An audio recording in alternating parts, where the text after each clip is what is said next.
realized on my trip out to the nation's capital this past weekend just how racist and ignorant my cousin Corey Faraday and brother Forrest Griffey are, especially towards the mentally disabled, impoverished, and black folks. All the years I stood up for them and talked them up, they've probably been oppressive bullies the entire time. Liars, idiots, frauds, handed everything of life, privileged to the point that they can say and believe whatever they please and flourish in American capitalism. That part was disgusting. I found a way to enjoy myself on my first vacation in 7 years, even after realizing this. Like how I still appreciate my work on songs with other fakes and abusers that put on a different face and manifest a life story in order to gain my favor. My cousin let me stay at his place, and I'm appreciative of all the people who worked hard and suffered to create this lifestyle for him and people like my older brother. I planned the trip and paid my travel costs, but my cousin did present ideas for things to do and paid for some of the meals. Neither of them tried attacking me in my sleep, so that's always nice. My older brother has been a complete asshole to me for my entire life, so that was nothing new. But realizing my cousin was the same way, it was disheartening. I got into playing cards and disc golf because of him, admired him for getting into UW and landing a job at the U.S. Patent Office. I wanted to be like my big cousin when I was younger, so it makes me sad to say these things, but I can't go on any further with all the positivity and support I brought to their names over the years. And they were both pandering to me some, pretending to be somewhat authentic people while I was around. These goofies probably think they were actually being noble, being phony. It was obvious they had trouble finding things to say that didn't directly marginalize myself or other repressed people, hanging on my every word trying to find an excuse to say something backwards or overly simplified. They both do this cyber stalker thing with my podcast too, where they act like they haven't seen it and dismiss me entirely when I speak on it, but make sure to bring up specific talking points on the show no one else is saying elsewhere, piggybacking off me, playing pretend like they created those original thoughts or arrived at my unique conclusions without my direct guidance. Of course, in classic fascist and terrorist style, they both diminish any success or interest I have in writing, which has been my top professional and artistic interest in life since I was a child. This is extremely common at Wisconsin Foundation and Alumni Association, where I work too. They love the everyone has a podcast nowadays, huh? Seems to be a new age slave torture game that the whitest of the white collar repulsive culture participate in. Different colored, gendered, and sexed whites all join in on the Clifton Griefy torture. They do this with my music, videos, podcast, website, and writing. This peekaboo, hide and seek type shit. There's gotta be a term for it, or there should be. But this would be a new game of theirs that they came up with in the last 10, 20 years since Tumblr, YouTube, Twitter, and so forth. Some kind of corporate, fake, woke, pseudo-intelligent, passive-aggressive, culture vulture, cyber-stalking torture game. Fleshy AI? Or something like that. Started with some delicious fritters. Went out to the local disc golf course. We wound up hitting a couple of them.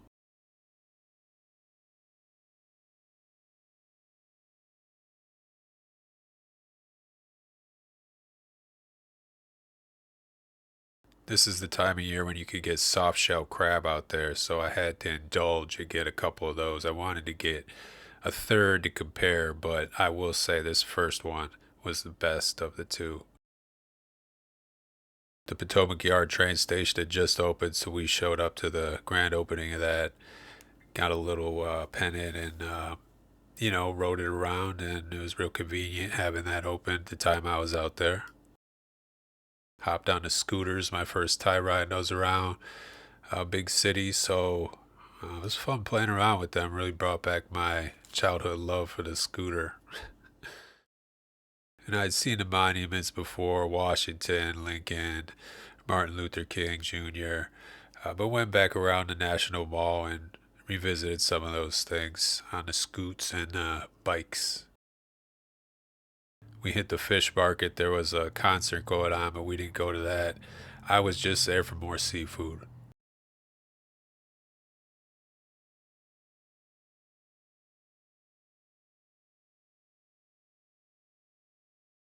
Seen a couple of the sports venues too.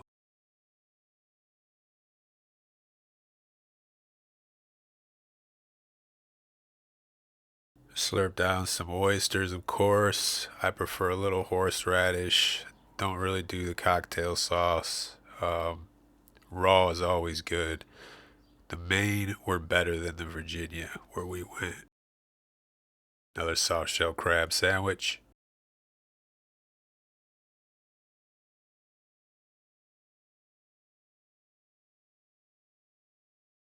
Disc golf course number 2 showed off how well they terraced their disc golf courses out there.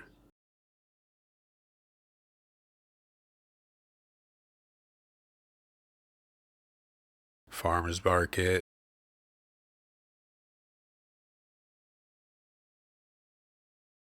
Spicy on the right, soy on the left, and that's kimchi coleslaw.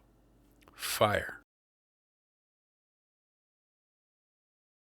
We didn't get to all the museums, but I did return to the Natural History Museum, and this time got to go to every exhibit.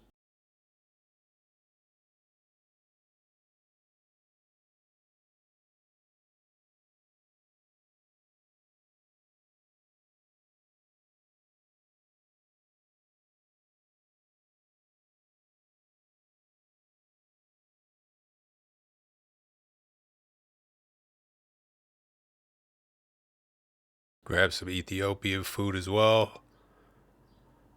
Couple platters. I'm all about the tips. We did a mock draft with Magic the Gathering too. Old cards, I'm not sure exactly. Some new broken cards in there.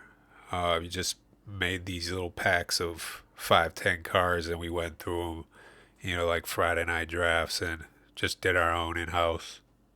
Then eventually we get on the bikes, cruise around, see the planes taking off.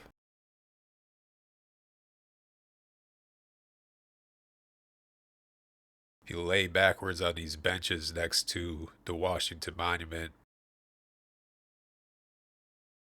These are the fences that they put up after the protests on the Capitol.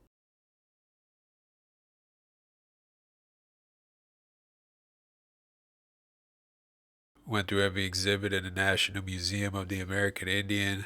Real compelling stuff in there.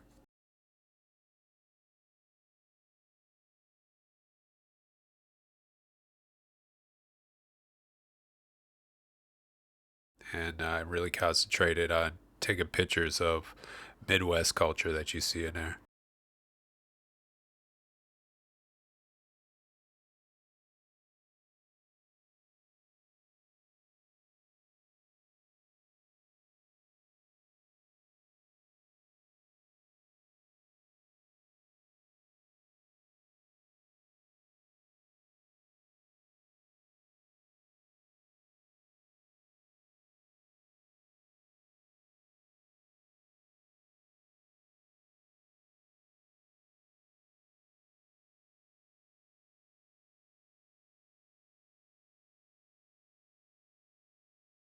Some Peruvian chicken a la brasa, delicioso.